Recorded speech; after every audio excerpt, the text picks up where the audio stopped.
ছাত্রছাত্রীরা, আজ আমরা ত্রিভুজ ও চতুর্ভুজের পরিসীমা ও ক্ষেত্রফল সংক্রান্ত অধ্যায়ের অনুশীলনী কোষে দেখি 15.1-এর সংক্ষিপ্ত উত্তরভিত্তিক প্রশ্নের সমাধানগুলি জেনে নেব। 20 দাগের 1 নম্বর সমস্যাটিতে বলা হয়েছে, একটি বর্গক্ষেত্রের বাহুর দৈর্ঘ্য 10% বৃদ্ধি করলে বর্গক্ষেত্রটির ক্ষেত্রফল শতকরা কত বৃদ্ধি পাবে। আমরা বর্গক্ষেত্রটির বাহুর দৈর্ঘ্য x একক ধরে নিলাম, তাহলে ক্ষেত্রফল কত হবে x স্কোয়ার বর্গ একক। তাহলে বাহুর দৈর্ঘ্য 10% বৃদ্ধি করলে প্রতিটি বাহুর দৈর্ঘ্য কত হবে, ছিল x, তার সাথে যোগ করতে হবে x এর 10% অর্থাৎ x গুণ 10/100, তাহলে 10 শূন্য আর 100 একটি শূন্য কেটে গেল, তাহলে x/10, 10x প্লাস x অর্থাৎ 11x/10 একক। তাহলে এখন ক্ষেত্রফল কত হবে, বাহু স্কোয়ার অর্থাৎ 11x/10 হোল স্কোয়ার বর্গ একক, 11 বর্গ হয় 121, x স্কোয়ার বাই 10 স্কোয়ার মানে 100। সুতরাং ক্ষেত্রফল কতটা বৃদ্ধি পাবে, এখন ক্ষেত্রফল বিয়োগ আগের ক্ষেত্রফল বাই আগের ক্ষেত্রফল ইন্টু 100%। তাহলে এটিকে সরল করলে আমরা কত পাচ্ছি, 121 x square by 100 minus x square, 100 লসাগু, তাহলে 121 x স্কোয়ার মাইনাস 100 স্কোয়ার, তাহলে কত হয় 121 স্কোয়ার বাই 100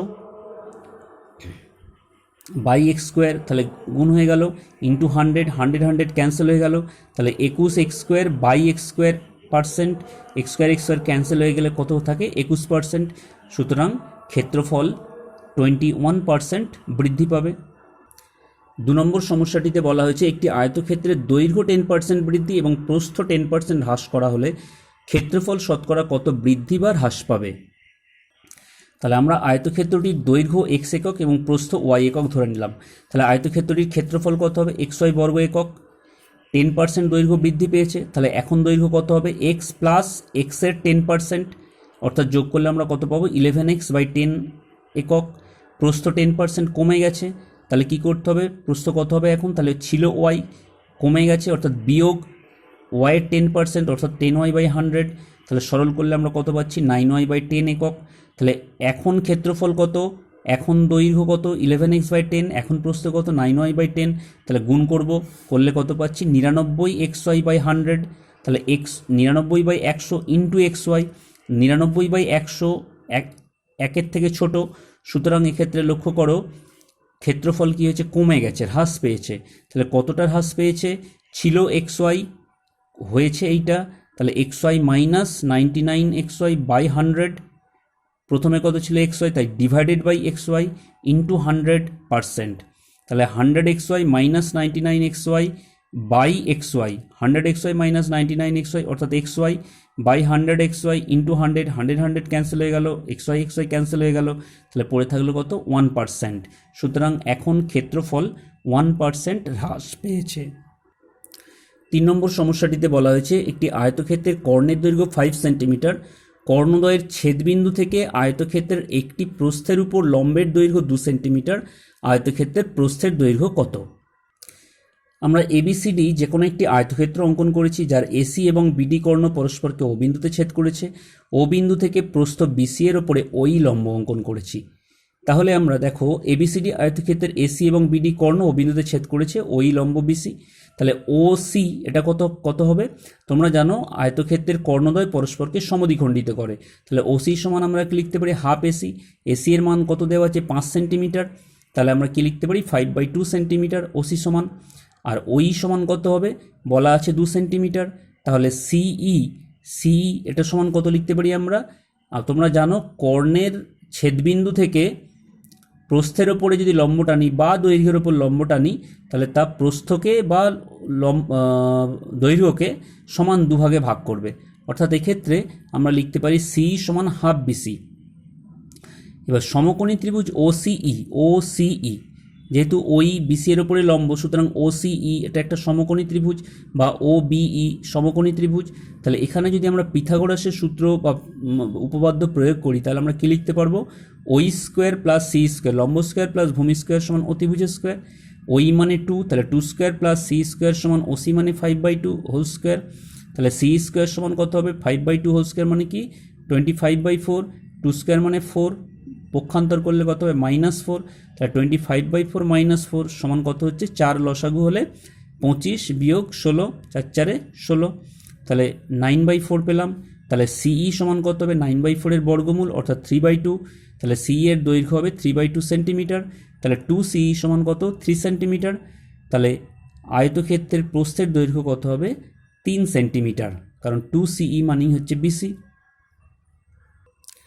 4 নম্বর সমস্যাটিতে বলা হয়েছে একটি বর্গক্ষেত্রের কর্ণদ্বয়ের ছেদবিন্দু থেকে তার যে কোনো বাহুর উপর অঙ্কিত লম্বের দৈর্ঘ্য 2√2 সেন্টিমিটার হলে বর্গক্ষেত্রটির প্রতিটি কর্ণের দৈর্ঘ্য কত। তাহলে আমরা এবিসিডি যে কোনো একটি বর্গক্ষেত্র অঙ্কন করলাম। এসি এবং বিডি কর্ণ তারা পরস্পরকে ও বিন্দুতে ছেদ করেছে, ও বিন্দু থেকে এবি এর ওপরে ওই লম্ব অঙ্কন করেছি। আচ্ছা, এবি বাহুর দৈর্ঘ্য, যেহেতু এটি বর্গক্ষেত্র আমরা প্রতিটি বাহুর দৈর্ঘ্য এ একক ধরে নিচ্ছি, তাহলে এই সমান কত হবে এই ও ই এবিকে সমান দুভাগে ভাগ করবে। তোমরা সহজেই প্রমাণ করতে পারবে ও ই এবং ও বিই এই দুটি ত্রিভুজ সর্বসম, সেখান থেকে তোমরা এই সমান বি এটা প্রমাণ করতে পারবে, নিজেরা চেষ্টা করে দেখতে পারো। তাহলে এই সমান কত হাফ এবি, এবি এর দৈর্ঘ্য আমরা এ একক ধরে নিয়েছি, তাহলে এই সমান পেলাম a/2। এসি কর্ণ, বাহুর দৈর্ঘ্য এ একক হলে কর্ণের দৈর্ঘ্য কত হবে √2 এ একক। ও এ সমান কত হবে ও এ, তোমরা জানো বর্গক্ষেত্রের কর্ণদ্বয় পরস্পরকে সমকোণে সমদ্বিখণ্ডিত করে, তাহলে এক্ষেত্রে ও এ এসি এর অর্ধেক হবে, তাহলে ও এ সমান আমরা লিখতে পারি কি AC/2, অর্থাৎ এসি মানে কত √2a/2। তাহলে ওই সমান দেওয়া আছে কত 2√2 সেন্টিমিটার। তাহলে আমরা সমকোণী ত্রিভুজ ও ই এ এই ত্রিভুজটার ক্ষেত্রে পিথাগোরাসের উপপাদ্য আমরা প্রয়োগ করব। করলে কি পাবো, লম্ব স্কোয়ার প্লাস ভূমি স্কোয়ার সমান অতিভুজ স্কোয়ার, অর্থাৎ ওই স্কোয়ার প্লাস এই স্কোয়ার সমান ও স্কোয়ার। ওইর মান আমরা বসিয়ে দিলাম 2√2, এই এর মান বসিয়ে দিলাম a/2 এবং ও এর সমান বসিয়ে দিলাম √2a/2। তাহলে আমরা এটিকে সরল করলে কত পাচ্ছি দেখো, 2 এর বর্গ 4, √2 এর বর্গ 2, 4 দিয়ে তাহলে কত হয় 8, a/2 হোল স্কোয়ার অর্থাৎ a²/4, √2 হোল স্কোয়ার অর্থাৎ 2a²/4, তাহলে a²/4 মাইনাস 2a²/4 সমান কত হচ্ছে -8, পক্ষান্তর করা হয়েছে। তাহলে a²/4 মাইনাস 2a²/4 মানে কত 4 লসাগু, তাহলে a² মাইনাস 2a² অর্থাৎ -a² সমান -8। তাহলে মাইনাস মাইনাস দুদিক থেকে ক্যান্সেল হয়ে গেল, বা -1 দিয়ে উভয় পক্ষকে যদি গুণ করি তাহলে কত পাবো a²/4 সমান 8, অর্থাৎ a² সমান 32। তাহলে a সমান কত হবে 32 এর বর্গমূল, তাহলে 32 এর বর্গমূল করলে কত হবে 4√2। তাহলে √2a, √2 দিয়ে উভয় পক্ষকে গুণ করলাম, কত হবে 4√2 ইন্টু √2, √2 ইন্টু √2 কত 2, 2 ইন্টু 4 কত 8, তাহলে √2a সমান কত হলো 8। সুতরাং এসি কর্ণের দৈর্ঘ্য তাহলে কত হচ্ছে 8 সেন্টিমিটার সমান বিডি কর্ণের দৈর্ঘ্য, অর্থাৎ প্রতিটি কর্ণের দৈর্ঘ্য আমরা বলতে পারি কত 8 সেন্টিমিটার। 5 নম্বর সমস্যাটিতে বলা হয়েছে একটি আয়তক্ষেত্রের পরিসীমা 34 সেন্টিমিটার এবং ক্ষেত্রফল 60 বর্গ সেন্টিমিটার।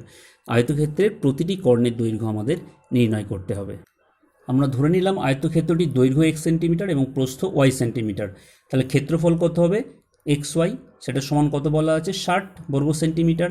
পরিসীমা কত হবে 2 ইন্টু দৈর্ঘ্য যোগ প্রস্থ, বলা আছে কত 34, তাহলে 2 ইন্টু x প্লাস y সমান 34, তাহলে x প্লাস y সমান কত হবে 34/2 সমান কত 17। তাহলে x² প্লাস y² সমান কি লিখতে পারি আমরা x plus y whole square minus 2xy। তোমরা সপ্তম শ্রেণীতে এই সূত্রটি পড়েছো। তাহলে x প্লাস y মানে কত 17, তাহলে 17 বর্গ বিয়োগ 2 গুণ 60, তাহলে 17 বর্গ কত হয় 289, 60 2 120, তাহলে বিয়োগ করলে কত পাচ্ছি 169। তাহলে √x² প্লাস y² সমান কত হবে 169 এর বর্গমূল, অর্থাৎ কত 13।